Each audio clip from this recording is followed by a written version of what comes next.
was something disturbingly familiar about the letter before me. The handwriting was all pretty curves. You're in a computer game, Max. The truth was a burning green crack through my brain, weapon statistics hanging in the air glimpsed out of the corner of my eye, endless repetition of the act of shooting, time slowing down to show off my moves, the paranoid feel of someone controlling my every step. I was in a computer game. Funny as hell, it was the most horrible thing I could think of. Sam Lake, you fucking hack. Welcome back to the channel, folks, and welcome to the gritty streets of New York City, where justice is a bullet away and vengeance drives every step. In this dark urban landscape, one man stands alone, his past shrouded in pain, his future fueled by fury. That man's name is Max Payne, a former NYPD detective haunted by the brutal murder of his wife and child. Max Payne takes justice into his own hands, but this isn't the usual tale of good versus evil. To quote the game's manual, Max Payne is not your typical hero. A hero has a choice whether or not to risk his life. Max is simply trying to fight his way out of an impossible situation. Life dealt him a bad hand, but a good poker player can turn a bad hand into a winner. Developed by Remedy Entertainment, Max Payne is a third-person shooter that blends film noir-inspired graphic novel cutscenes with bullet-time shooting gameplay inspired by John Woo films. Released in 2001, the game received overwhelming critical praise, cementing itself as an instant classic and a masterpiece of the genre. I love Max Payne, and ever since I did my video on The Getaway, I've been itching to play it for the channel. I realize the game and series have been discussed and overanalyzed to death at this point, but so were a lot of other games that I've covered before. And if I avoided talking about a game I like just because someone else already made a video on it, then I'd have like zero content on this channel. So today it's my turn to dive into the cold and gritty world of Max Payne, to explore what made it so great, and to see why it's still a masterpiece almost 25 years later. As a heads up, I'm playing this on PC using the Max Payne Remastered Mod, which replaces the majority of the textures with cleaner HD ones. Honestly, it's amazing how the mod manages to make everything look so good, but also keeping the same gritty aesthetic the game is known for. The mod also fixes some crashing and sound issues with the PC release of the game, so I recommend installing it if you're playing Max Payne on your computer. Only downside is that levels do take much longer to load, but it's a small price to pay for a stable and good-looking experience. Yeah! Oh my god! Oh god, you shot me! Ah! You're dead, Payne! And what the hell are you waiting for, you apes? Kill him! Kill him! With pleasure, boss. Gugneedy bailed. I made like Chow Yun Fat. Max Payne is a third-person shooter, which will have our lead gunning down the dregs of society on his quest for answers surrounding the death of his family. You'll have access to a wide array of firearms like pistols, shotguns, machine guns, and assault rifles, slowly unlocking the better guns as you progress through the game. You'll also be given throwables like grenades and molotovs, along with a handful of melee weapons. Outside of a few encounters, anything you pick up will be carried into the next level, so you don't have to worry about permanently losing a good weapon. The game is also very generous in keeping your guns topped off, thanks to plentiful ammo pickups and ammo dropped by enemies. It's also very generous in distributing painkillers to heal Max, and you can carry up to 8 of them for later use. Creatively, instead of the usual health meter or HP bar, we have the pain bar instead, which is represented using a white silhouette of Max, though it effectively works the same way. Once a high degree of pain is reached, Max's movements will slow down and he'll start to limp. And he'll bite the big one if it's completely filled up. Since you don't have a tangible number given to your remaining health, you'll have to decide before the next encounter if your health is enough or if you should play it safe and heal up a bit more. Adding more to this dilemma is that painkillers don't instantly restore part of your health, instead taking several seconds to heal you. Due to that, you can't just spam painkillers to survive shootouts, especially with how deadly the enemy AI can be. Enemies will take cover when they can, will move in on your position, have insane accuracy, and more importantly, are experts at ambushing you.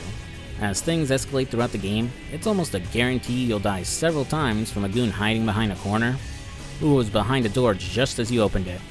Even on the basic difficulty level, some encounters can be unforgiving if you don't have full health, or don't memorize where the next ambush is about to happen. Remedy foresaw this problem and did add some things to make it easier for players. For one, you can quick save anywhere in a level, assuming you're playing the PC version and not the PS2 port that is. So if you remember to save often, you won't lose a ton of progress when you die, and can immediately retry an encounter. And of course, there's Max Payne's iconic bullet time mechanic that adds a cinematic flair to shootouts by letting you temporarily slow down time around you. This lets you pull off some acrobatic dodges, land precise shots, and avoid incoming fire from enemies. Despite being called bullet time, the mechanic wasn't actually inspired by The Matrix, which trademarked the term. As I mentioned before, the mechanic was inspired by the shootouts in John Woo films, the game having several references to the director and his movies, with the hard-boiled difficulty named after one of Woo's films of the same name. Bullet time isn't a get-out-of-jail-free card though, as it's a limited resource that will drain over time as shown by the little hourglass next to the Payne bar, and you'll need to kill enemies in order to refill it. Max and his guns are also slowed down, so you're not going to be picking off an entire room of enemies while it's active. So it's more about using it to keep yourself alive as opposed to a super mode that trivializes every encounter. And finally, Max Payne also makes use of dynamic difficulty. If the game sees that you're dying a lot, it will decrease the enemy health, increase your health, increase ammo drops, and increase how much painkillers heal you. However, this swings in the other direction too, so if the game sees you doing well, enemies get tougher, do more damage, and you receive less ammo and painkillers. I love when a game uses dynamic difficulty as opposed to the standard easy or hard mode, as depending on your skill level, a game can still feel challenging but not overwhelming. However, the way Max Payne implements it can feel like it's punishing players for playing good, mainly because of how it lowers and increases the difficulty. I didn't know this until I was almost done through this playthrough, but on Fugitive mode, Max Payne switches between different difficulty states depending on how often you die within 180 seconds. Die 5 or more times in that time frame, and the game's difficulty goes down. Don't die at all, and it goes up. The thing is, it only registers a death when you let Max's full death animation play before reloading your quick save. So if you impulsively hit the quick load button as soon as you can, like I was doing throughout my entire playthrough, the game's difficulty will end up increasing instead. Supposedly this wasn't an intentional design choice, as I found a lot of posts saying it's an issue with how newer and faster PCs run the game. Either way, I was really starting to feel it towards the end. Enemies were tanking most of my shots, and I would get one shot constantly regardless of how much health I had. Since I was playing on Fugitive, it wasn't too overwhelming in comparison to the game's higher difficulty levels, and honestly, Mafia 1 is still probably the toughest game I've played in recent memory, but it did feel like I only managed to get through some tough encounters because of dumb luck. They were all dead. The final gunshot was an exclamation mark to everything that had led to this point. I released my finger from the trigger, and then it was over. To make any kind of sense of it, I need to go back 3 years. Back to the night the pain started. James McCaffrey's voice as Max Payne is just music to my ears. He does such an amazing job not only in capturing the lead's cynical worldview, but in portraying his emotional vulnerability and sadness after the death of his family. He does such an incredible job with his line delivery that you can easily overlook how goofy some of the dialogue actually is at times, or even how goofy Max Payne's face looks in this game, with his likeness provided by the game's lead writer, Sam Lake. It actually has me a little worried about the upcoming remakes for Max Payne 1 and 2, as I have no idea if James McCaffrey recorded any lines before he passed away last year, assuming they were bringing him back in the first place. I know there's been no info about the remakes since they were announced, but Max Payne just wouldn't feel like Max Payne without McCaffrey voicing him. Fingers crossed he recorded his lines, or Remedy ends up using the original audio from these games. Returning to the game, the story flashes back and explores the events that led to Max Payne standing on top of that skyscraper, with the police moving in on his position. We go back to 1998, when Max was still an NYPD officer, with his buddy Alex Balder trying to convince him to work with him and the DEA. Max declines as the undercover work would be dangerous, but more importantly, would keep him away from his wife and daughter. Unlike other video games of the time, Max Payne had a unique and creative approach to its cutscenes. Rather than relying solely on traditional pre-rendered cinematics, the game incorporates stylish comic book panels and voiceover narration to tell its story, with the game's developers and their friends and family portraying the characters during cutscenes. Granted, part of the reason they did this was due to time and budgeting, but the graphic novel cutscenes with Max's narration helped to maintain that film noir inspiration. Returning back to his place in Jersey, Max finds his home ransacked, though it doesn't look like a simple break-in, as a strange symbol is painted on the wall, and a mysterious woman calls to confirm Max's family was attacked. Desperately searching for his wife, He'll head upstairs and hear his baby Rose crying, his wife Michelle screaming, the strange ramblings of the intruders, and finally, gunshots. Killing the men who broke in, Max arrives too late to save his family. No, please God, no.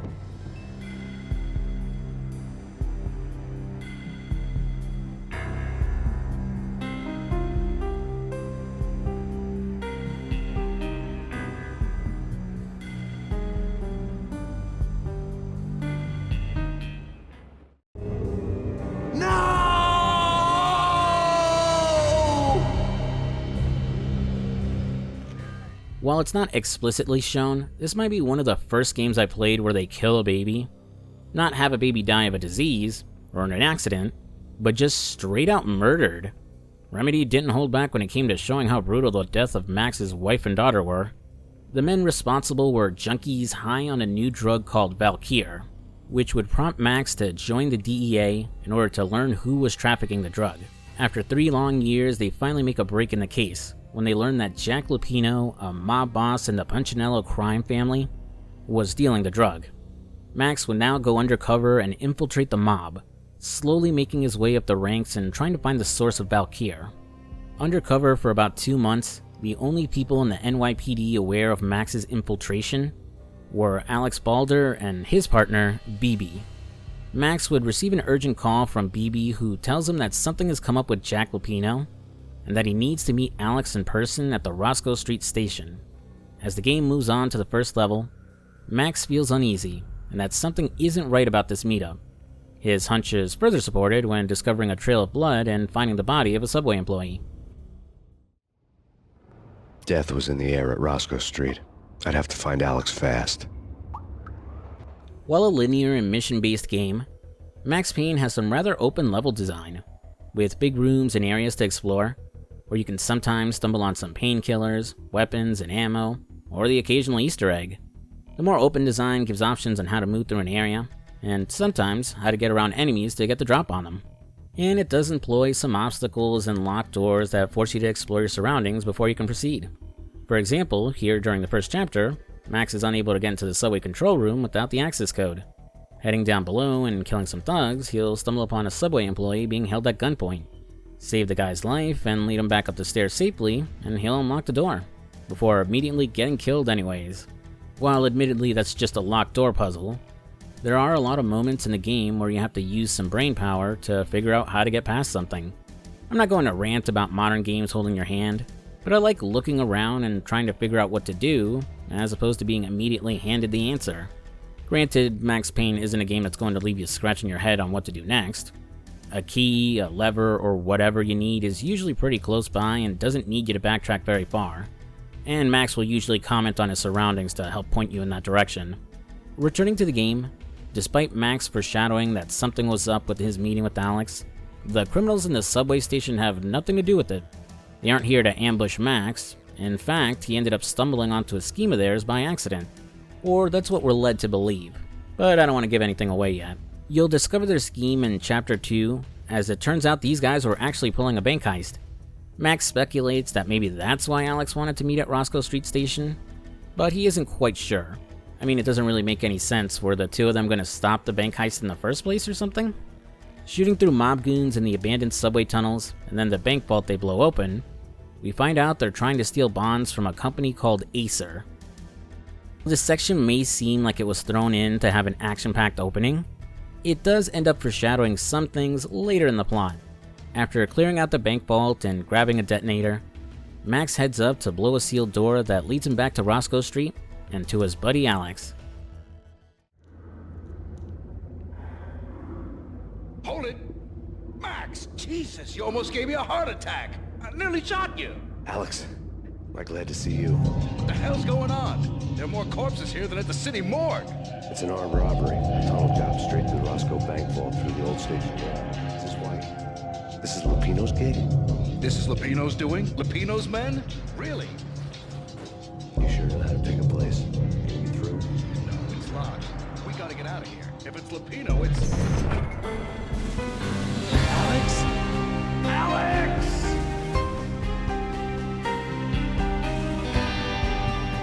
There was nothing I could do. He was dead.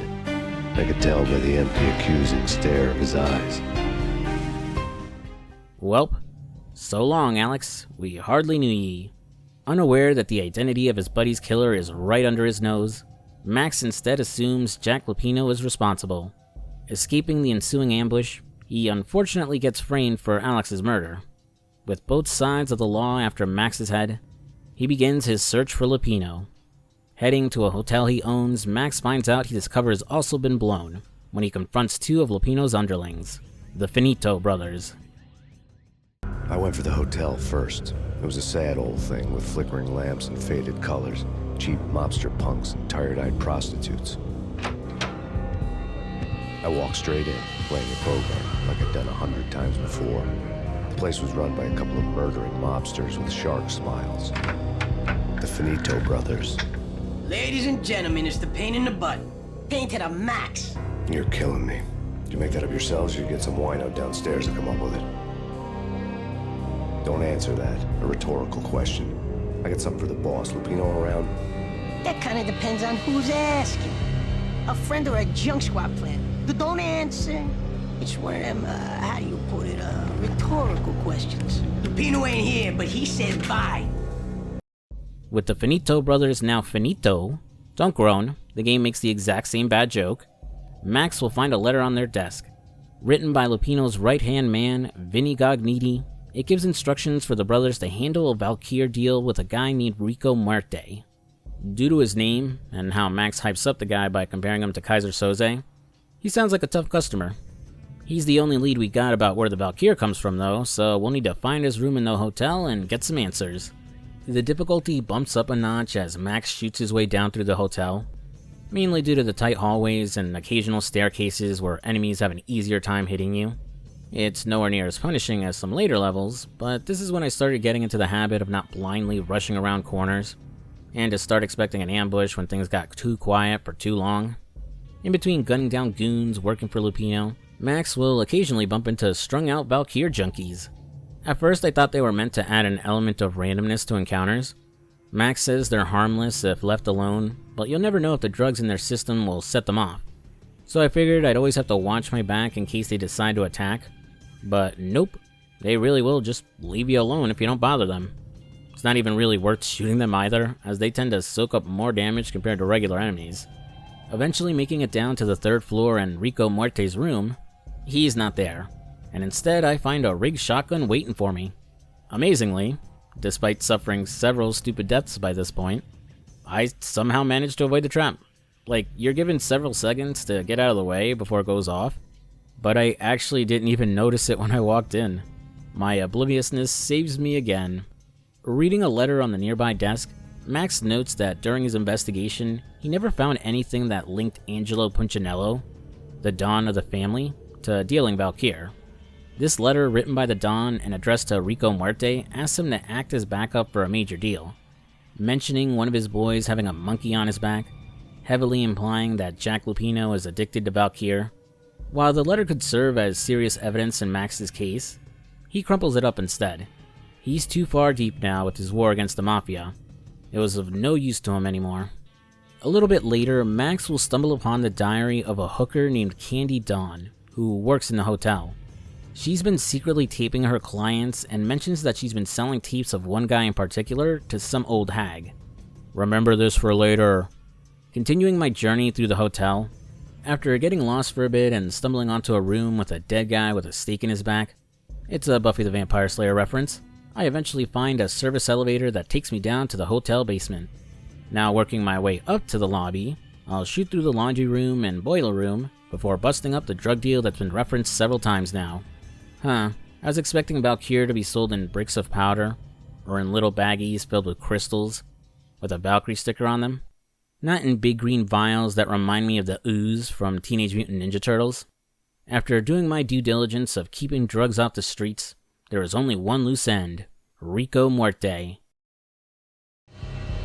2 mad dog killers, ready to murder each other. They step into the next room, and I'm thinking, now they're gonna do it. But no, they sit down in front of a TV and solve their differences with the kung fu fighting video game. I tell you, Candy, I was so depressed, I strangled them both with the video game cables. Oh, Rico, you're so bad. I am, ain't I? Rico Muerte, big-time hustler. Who the hell? It's that cop. Muerte went for his gun. With a name like Rico Muerte, I was kinda expecting some Danny Trejo looking badass, not some guy who looks like a high school principal. Also, despite how Max hyped him up earlier, he's really not that tough. Shit, Candy, the hooker who was blowing him, was way more dangerous to deal with, and responsible for most of my deaths during this encounter. With the hotel being a bust, Max decides to hit up a street filled with businesses that are all controlled by Jack Lupino, with the big man supposedly staying in an apartment complex there. However, as Max arrives, he spots a black Mercedes-Benz leaving the area as bombs start going off. The driver was the head of the local Russian mob, Vladimir. Super creative with that name, guys. On top of all the other shit Max was dealing with tonight, he was now walking into the middle of a mob war. Exploring the area and getting into the apartment building, Max quickly discovers there's still more bombs to deal with. As I shoot through Lupino's men and avoid being blown to bits, I hit a wall when I can't get past the only door leading forward. Ah, gas canisters. This is a no-brainer. Just gotta shoot them and blow open a path forward.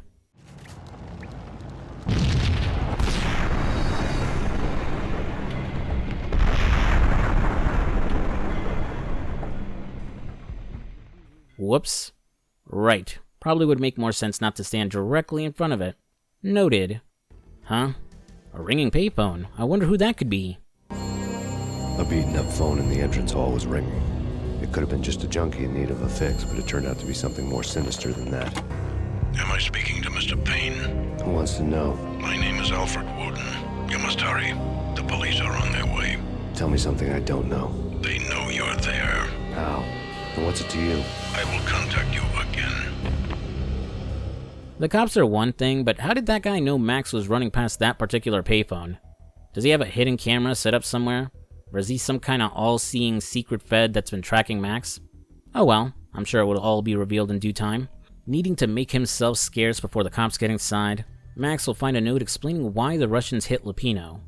His right-hand man, Vinny Gognitti, hit the Russians first, stealing most of their guns, the idiot convincing himself Vladimir wouldn't have had the firepower to strike back. Said firepower has now destroyed the only way up to Lupino's office, so Max will need to find an alternative way there through a nearby building. Heading down to the local laundromat, his path is blocked by a guarded door, and Max ain't getting in unless he knows the password.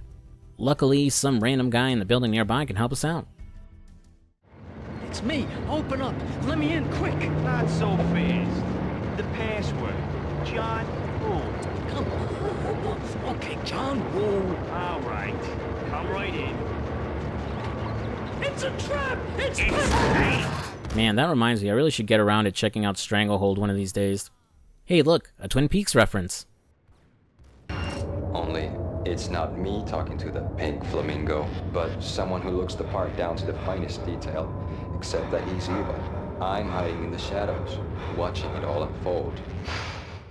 That also reminds me I should really get around to watching that show, and maybe finally booting up Deadly Premonition. Continuing my ascent towards Lupino's office, after some Looney Tunes type shenanigans involving a crumbling wall, I don't find the big man, but I do stumble upon his underling. Vinny Gognitti. Just the man I've been killing to see. Payne? Freaking fed! I knew from day one there was something screwy about you. What do you think you're doing? You're a freaking cop. You ain't got squad on us. You can't just come in here waving your piece like it meant something. Yeah! Oh my God! Oh God, you shot me! Ah! You're dead, Payne! What the hell are you waiting for, you apes? Kill him! Kill him! With pleasure, boss. Gognitti bailed. I made like Chow Yun Fat. Man, I really love these cutscenes. Max Payne manages to balance seriousness and goofiness so well, teetering between an homage of film noir and a full-blown parody of the genre. Yet even when things get goofy with the way lines are delivered or jokes get thrown in, I never feel like I'm taken out of the experience. Putting a bullet in Gognitti, he leaves behind a convenient trail of blood to follow. killing more of his goons along the way. Max will find a letter Gognitti wrote to the Don, begging him for help. Jack Lupino has gone full psycho after abusing Valkyr for so long. The guy is killing his men for the fun of it, and is becoming a real detriment to their operations.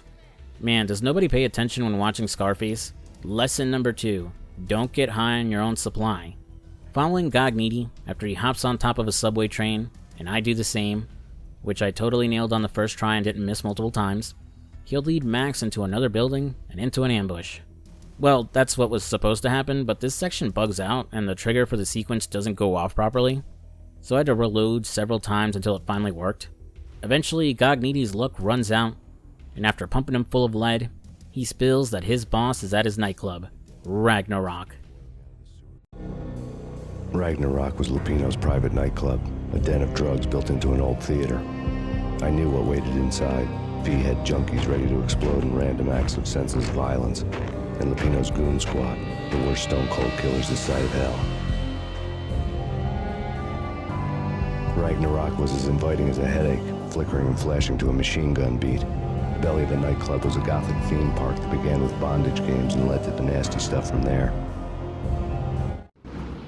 If you aren't familiar with or hadn't picked up on the Norse references in Max Payne, the game makes its inspiration more obvious when Max finds a book on Norse mythology and Vikings.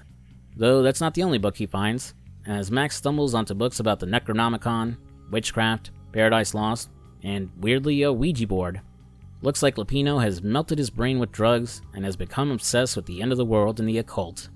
Discovering his inner sanctum, he's also been participating in human sacrifice and making blood offerings to pretty much every demon, devil, or evil god, presumably to sell his soul in exchange for power, or money, or to save his failing newspaper company with the help of Burgess Meredith. While it's doubtful Loki or Cthulhu ever got back to him, Lupino now believes that he'll be the one who brings about the end of the world. Jack Lupino was crazy, all right.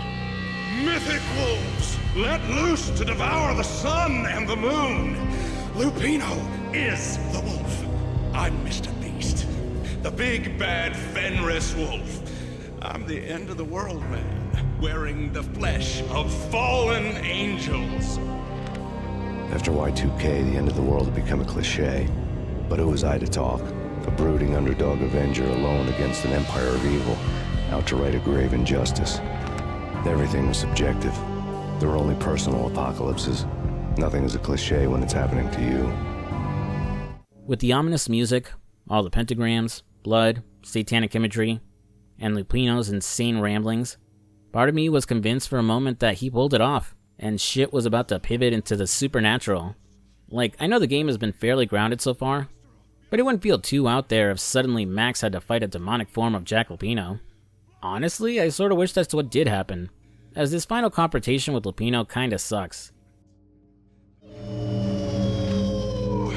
I'm the wolf, yeah! I am the wolf! It's close. It's coming. You have come. A witness to the end of time. Maybe sucks isn't the right word, but this fight with him starts off really janky. Lupino sends his men after you, who start by throwing down Molotovs before they start hopping down and blasting. And after killing them, nothing.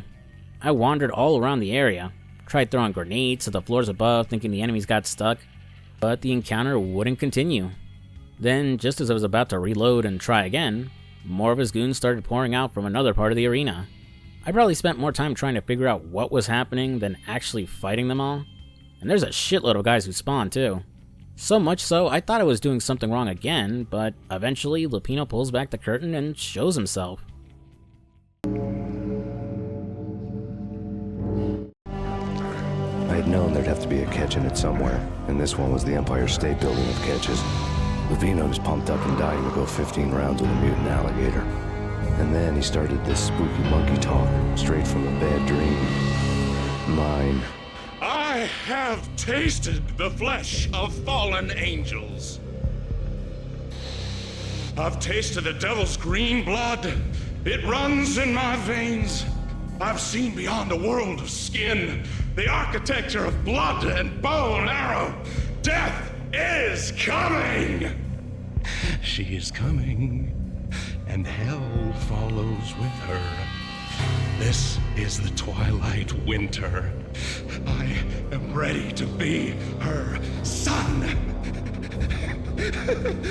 Her time is now, and all who stand in her way must die!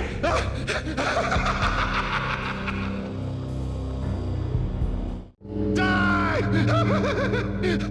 You'll die! You'll die! Now! That dialogue and delivery really screams batshit insane.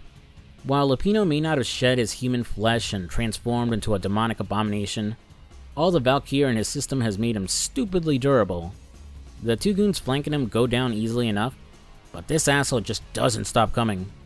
Again, I was really starting to think there was some kind of trick to the fight, like I had to lead him to his altar or crush him under a chandelier or something, as by the time he finally did die, I must have fired more shots into him than all of the guys in his nightclub combined.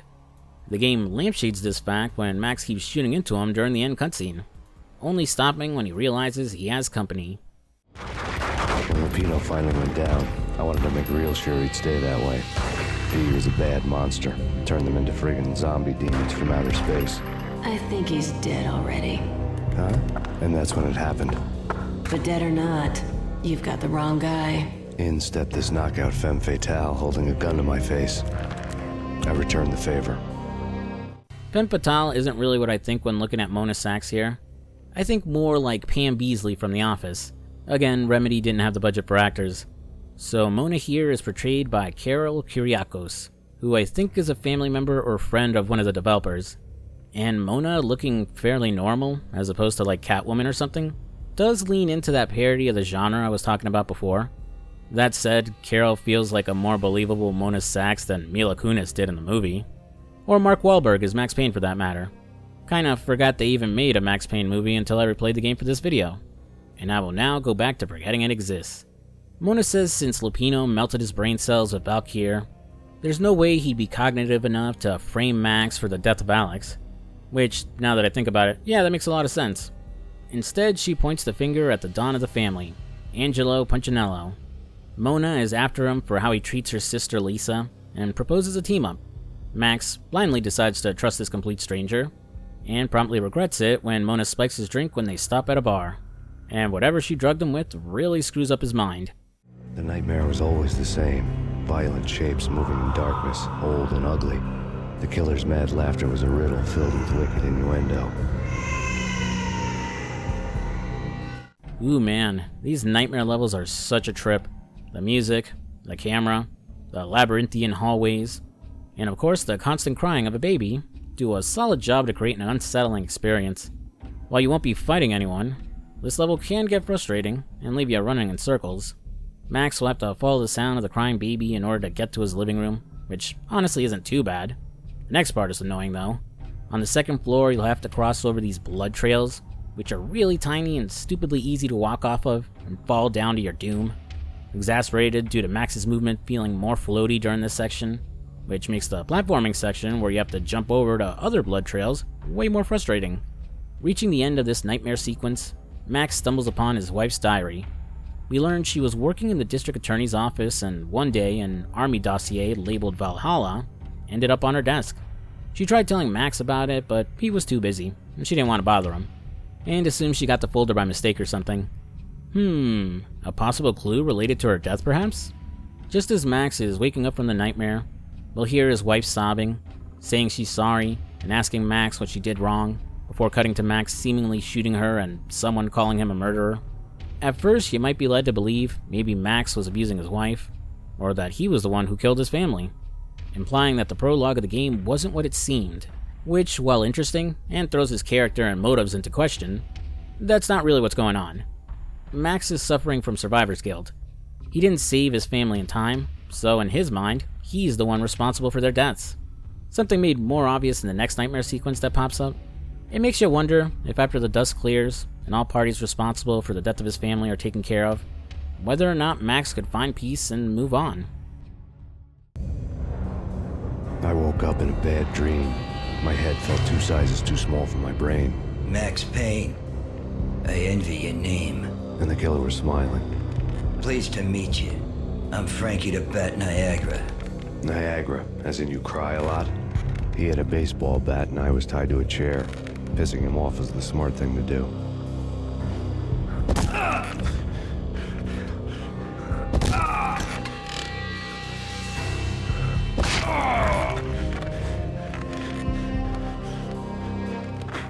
Looks like Mona Sachs set Max up, as he's tied to a chair and in the boiler room of some warehouse. He doesn't hold it against her though, instead blaming his own recklessness and going after Jack Lupino instead of going for the guy at the top instead.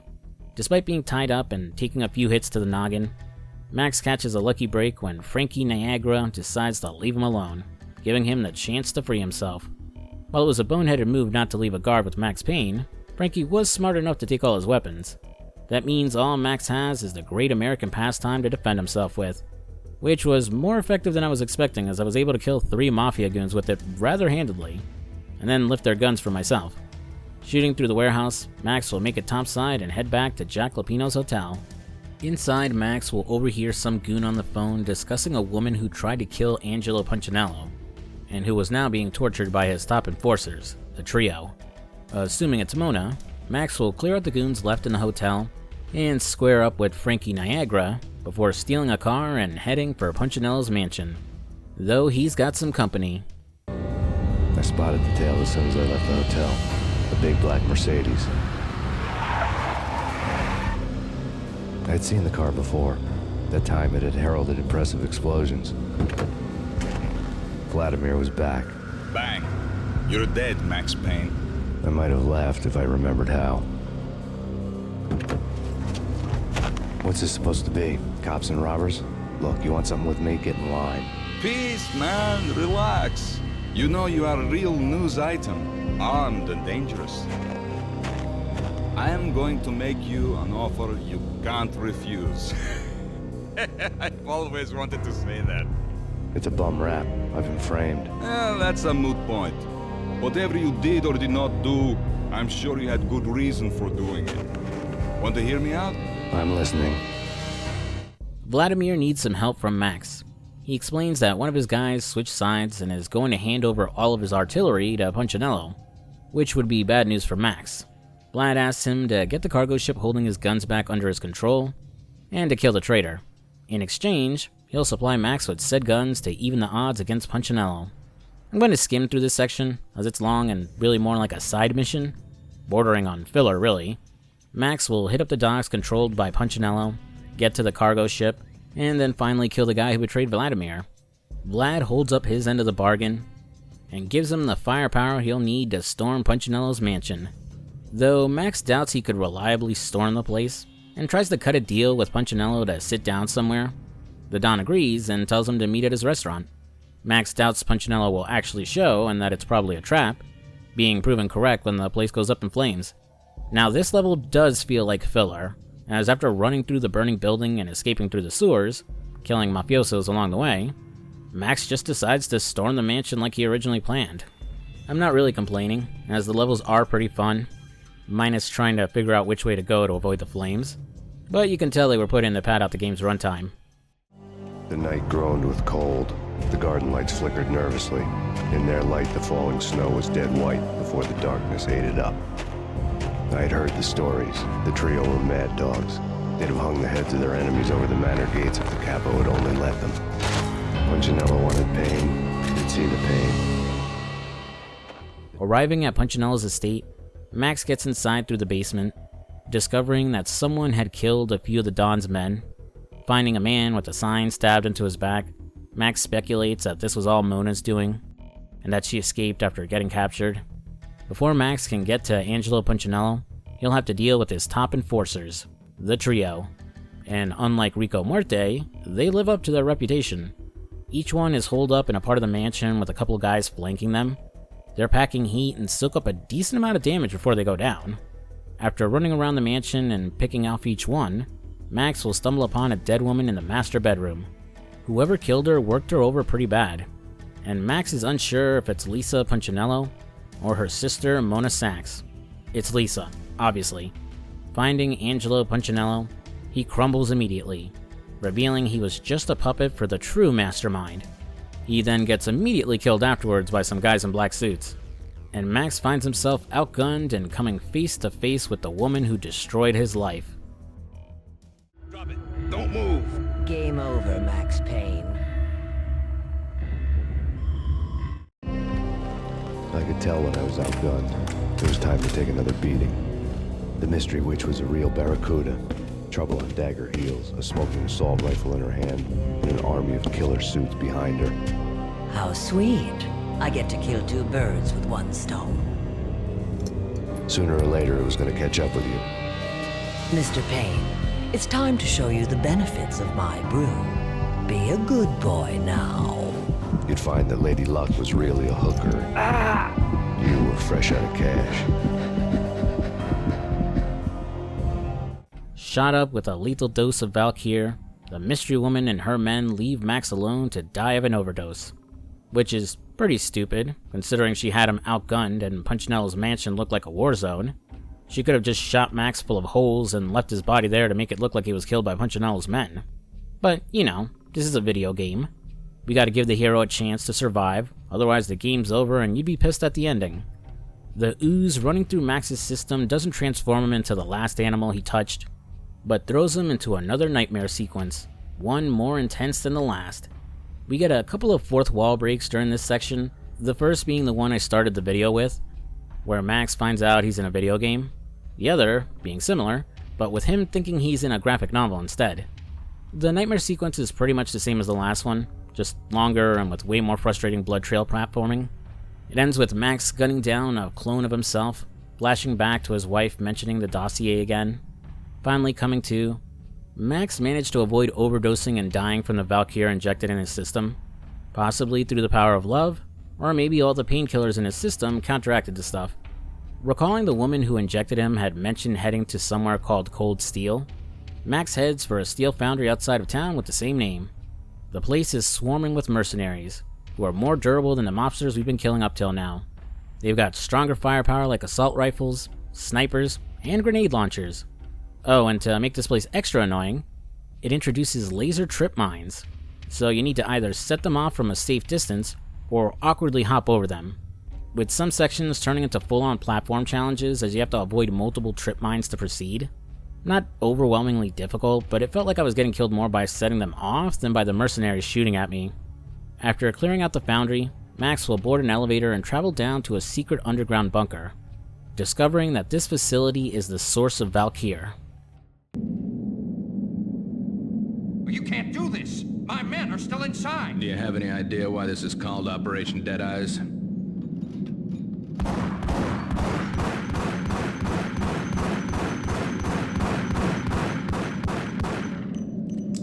I think he's dead already. Let's do it. Max also starts connecting the pieces when he realizes this place used to be run by the army. That the Project Valhalla his wife mentioned before she died was tied to Valkyr. Finding some computer files deep in the bunker, he learns Project Valhalla was trying to develop a super serum for troops. When the project proved a failure, the army shelved it, but someone else took over. And when what they were doing was leaked to the DA's office and Max's wife stumbled upon it, the project lead authorized sending Valkyr test subjects to their home for a field test and to silence Michelle. Just when you thought you had reached the deepest depths of horror, it suddenly got worse.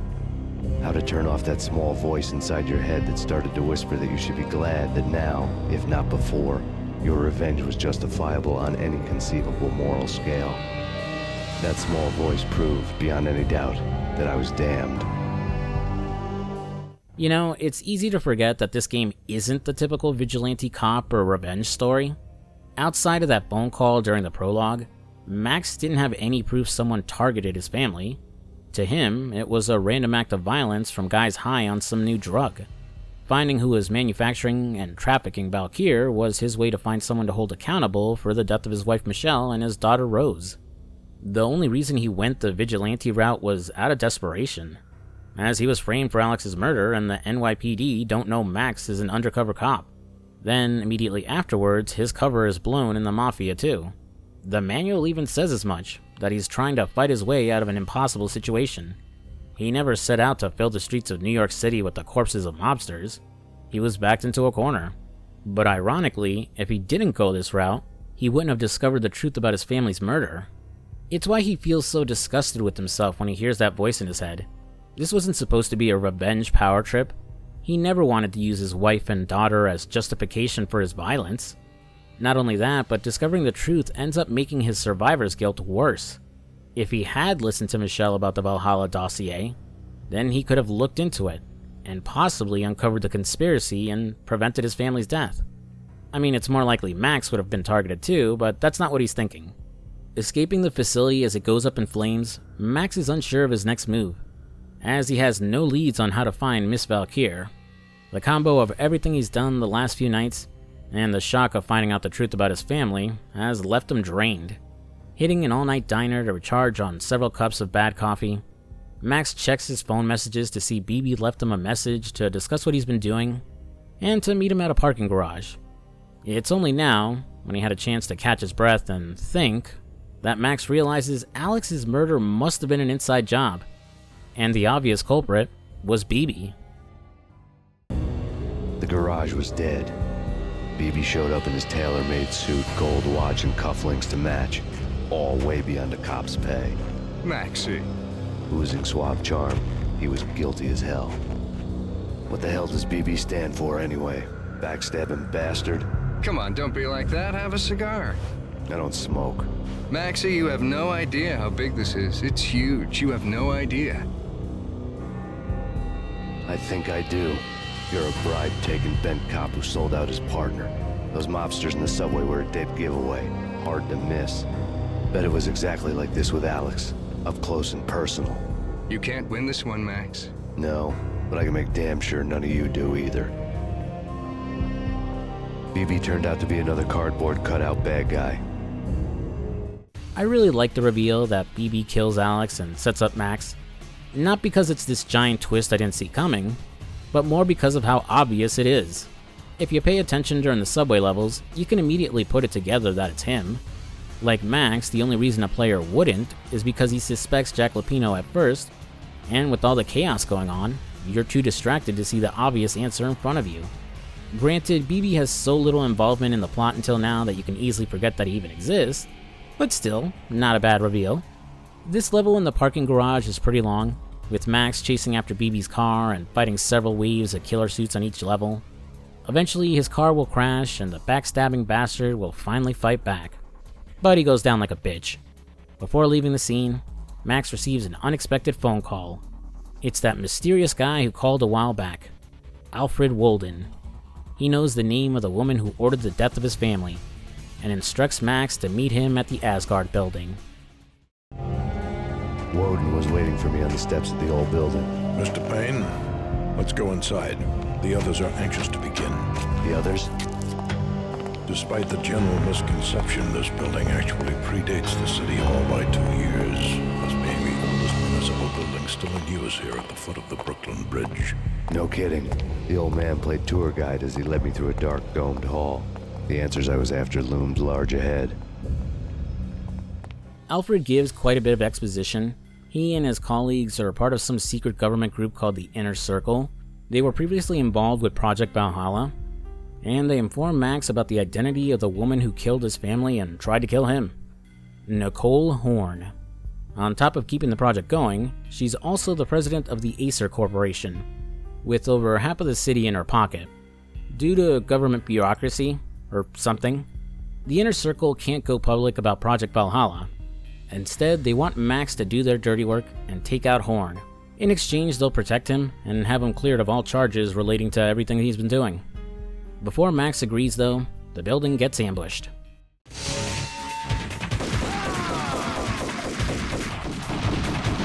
It was an impressive floor show, but I decided to leave early anyway. It was only a one-story fall. Lucky me.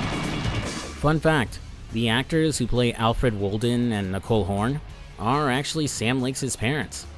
The building is now swarming with killer suits and commandos working for Acer, and like back at the Steel Foundry, they're super durable, packing heat, and bring more of those stupid trip mines with them. As Max tries to get out of the Asgard building in one piece, he'll hit the surveillance room and discover Walden survived the ambush. At first, it looks like he may have set up the rest of the circle, but Max doesn't dwell on it. The information he provided fit too well for it all to be a lie. Super random, but one small moment I like during this section is where the game tries to set up a trap with Painkiller sitting in an elevator. As if you go for it, a commando will drop 2 grenades to try and kill you, before he jumps down himself. Like the rigged shotgun back at Rico Marte's room, I kinda wish the game had more traps like this, having you second guess more about blindly rushing to convenient health or ammo. Further in the building, Max will find a videotape and discover why the inner circle refused to do anything about Nicole. She was blackmailing them. Specifically, she had evidence on Alfred Wolden she'd make public if they did anything. Remember way back in Lupino's hotel when Max found Candy's diary, and we learned she's secretly recording her clients? She mentions selling tapes to an old hag, specifically tapes involving a man Candy refers to as One-Eyed Alfred. Sound familiar? I'll be honest, I originally dismissed Candy's little side hustle as nothing more than some information to flesh out her character. I really wasn't expecting it to come back in the story, and to be tied to this whole ordeal with the inner circle. Not only is it good foreshadowing, but it helps flesh out Alfred Wolden's character more. He's not the benevolent government official who wants to stop the bad guys but can't because of bureaucratic red tape. He's a dirty old man who loves visiting hookers, and is too cowardly to do anything about Nicole Horn because he doesn't want his sex tapes leaked. And there are quite a lot of tapes of him with Candy too. He's quite the repeat customer. It's a great subversion and shows in the world of Max Payne, not even the good guys are all that clean. Which is why Max holds on to the tape. The old man was going to keep his word about clearing Max's name. Or else. Wolden at the very least provides some help to Max, as he'll leave blueprints for the Acer Corporation's building in his office. With it, Max can learn its layout and how he can get to Nicole Horn. After escaping the Asgard building, it's finally time to settle things once and for all. I took my time cruising around the city in the snow. There was no hurry. I knew what I had to do now. I took my time thinking about it, building up the rage. When I was ready, I parked the stolen wheels at the front entrance of the Acer Corporation headquarters. Got out, got in, got cracking. I had a bullet with Nicole Horn's name on it. I had 10,000 bullets with the hag's name on them. She had ultra-high-tech security systems, enough mercenaries and weaponry to start World War III. There was no fear. New York disappeared behind a veil of snow. I had crossed the threshold. This was her domain, sleek and sexy and soulless, all glass and steel. A place of color-coded security keycards, metal detectors, and surveillance systems.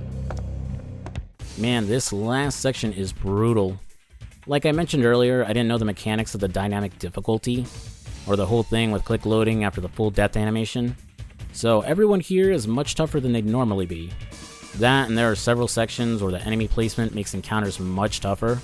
For example, this one in the lobby with a bunch of guys shooting grenades at you. Took me a while to find a spot where I could pick them off without getting blown to smithereens. And, naturally, there's more laser trip mine bullshit to deal with too. Eventually, after getting far enough, Max will be reunited with an old friend. Mona, looking good. Max, we gotta stop meeting like this. It will be a cold day in hell before I let a narc cop stop me. Miss Sachs, do your job. Relax, Max. You're a nice guy. I don't kill nice guys. You're not bad yourself. It was different when Horn wanted Punchinello dead, to cut her ties to the Mafia. He deserved to die. The same goes with her. She's the bad guy here. Her sister was whispering to her in my favor. I knew the appetites of ghosts intimately. They hungered for revenge. No! A gunshot boomed and she fell down in slow motion. She was a nice girl, not really a stone-cold killer. And now she was stone-cold dead. Like religious fanatics or loyal samurai, Horn's private army was coming at me. Well, that was an unexpectedly short reunion. I felt like I had more to say about Mona Sachs and her role in the story, but I really don't. She played the role of the mysterious femme fatale to a T. We don't really know her true motives, why she's working for Nicole, or even why she likes Max. The point is just to keep us guessing and create some intrigue. Even more so when her body disappears and hints she survived that bullet to the head. But hey, she'll get her time to shine in Max Payne 2. After taking out more killer suits, avoiding an attack helicopter, and activating the power to the elevator that led to Nicole Horn's executive suite, it was time for a face-to-face with the old hag. Valkyr had been meant to be a white-winged maiden that would lift you to a warrior's heaven, but it turned out to be a one-way demon ride to hell. The devil was in the drug. I knew. I had met him.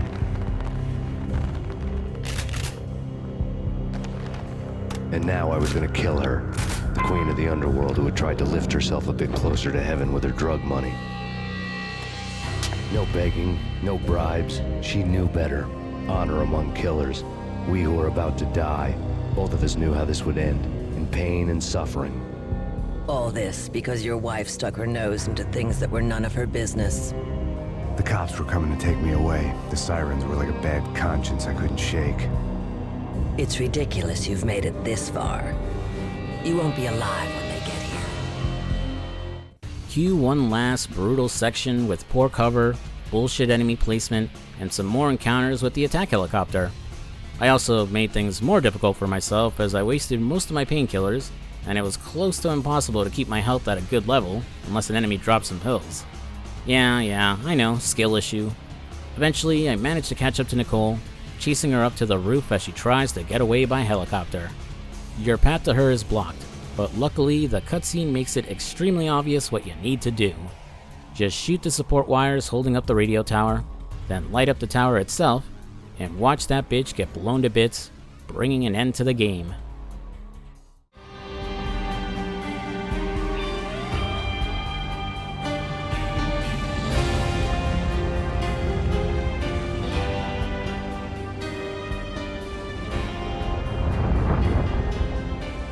They were all dead. The final gunshot was an exclamation mark to everything that had led to this point. I released my finger from the trigger. And then it was all over. The storm seemed to lose its frenzy. The ragged clouds gave way to the stars above. Max Payne, this is Deputy Chief Jim Bravura from the NYPD. We've got the building surrounded. Throw down your weapons and lie down with your hands behind your head. A bit closer to heaven.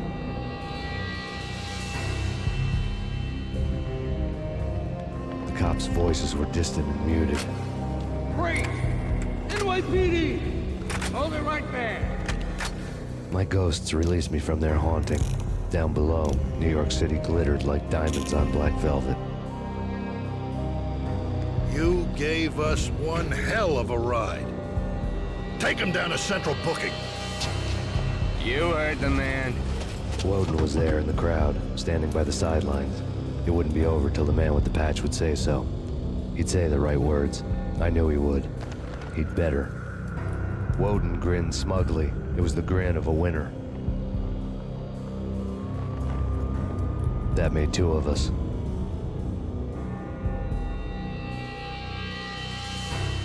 And that was Max Payne. God damn, it was great to come back and play this one. It's been a while since I've played a game that's been a consistently good experience from beginning to end. I really don't have many critiques that wouldn't feel like nitpicks. Honestly, this game taught me a lot about my own media literacy, as I was constantly rewriting the script after rewatching cutscenes, and realizing I missed something or misinterpreted a plot beat. I'm always trying to improve my script writing, so I learned quite a bit about my own shortcomings and where I need to get better. Also, that I need to stop taking notes during cutscenes. Max Payne's writing is excellent, and the graphic novel cutscenes create a unique way to take in the story. The shooting is solid, with bullet time adding a fun mechanic that doesn't trivialize encounters. The game is challenging, but not brutal, even if Fugitive Mode was leaning on the harder side for me. And even that is nothing compared to the higher difficulties, Hard Boiled or New York Minute, where things get crazier and the game limits your saves or you have to do it under a certain time limit. Max Payne is a masterpiece, and I don't really know that the remake can improve on anything outside of graphics, and maybe some controls. Remedy recently announced that the budget for the remake was comparable to Alan Wake 2, which I'm glad that means they won't have to cut corners, but it does have me worried they'll end up adding too much, or changing what made the game so unique in the first place. But we still don't know anything about the remakes, and haven't seen any footage or gameplay either, so it's still way too early to start panicking. Remedy has shown time and time again how much they care about their games and their fans. So even if certain modern gaming tropes have to get shoved in to help sell the game, I'm confident they'll find some way to keep the spirit of the original alive, and avoiding changing it too drastically. And that's the video. Thanks for watching, folks. And special thanks to my Tier 2 channel members with their names up on the screen now. Also shout out to my artist, JG Draw, who created a new end screen for me. I wanted to do something a little more dynamic this time, and I asked him to include characters from some more recent videos I've done. As always, he's really nailed it. Thanks for all the birthday wishes too, guys. I was caught off guard to see how many of you were surprised to find out I'm in my 30s. I realize I don't advertise my age and my voice sounds young, but I figured with how often I reference my childhood, and when I played certain games for the first time, it was a little more obvious how old I was. I guess if I showed my face in videos, it wouldn't be all that surprising. I'm going to be more active the next few weeks, as there are several games I'm finally getting around to playing for the channel, so expect a slightly faster release schedule for new videos, with the next one being on the Darkness, which should drop in the first week of April. Haven't been up to much, almost done with Persona 3 Reload, still making my way through Final Fantasy VII Rebirth, and I'm loving both of those games. If you guys haven't seen it yet, X-Men 97 dropped on Disney+, and honestly, it blew me away. Not only did it manage to redeem Cyclops, but it stayed true to the original series. The writing's excellent, and holy shit, did these guys nail Magneto's character to a T. His speech in the second episode is just so damn good. Absolutely check it out if you were a fan of the original series. The voice cast is pretty solid too. They brought back Rogue and Wolverine's old voice actors, but they've clearly aged so you can hear it in their voices, but still, it's good to have them back. Honestly, it makes me want to play an X-Men or Wolverine game for the channel. Comment down below if you want to see me do that. Again, thanks for watching, and for all your support. If you enjoyed the video, be sure to give it a like and comment down below. Which Max Payne game is your favorite? Are you excited for the remakes? And if you're new to the channel, I would love it if you subscribed. If you want to watch more of my content, check out whatever the recommended video is here at the end, or the playlist of my videos on the Grand Theft Auto series. I'm Fuzzy Slippers, and I'll see you later. Peace.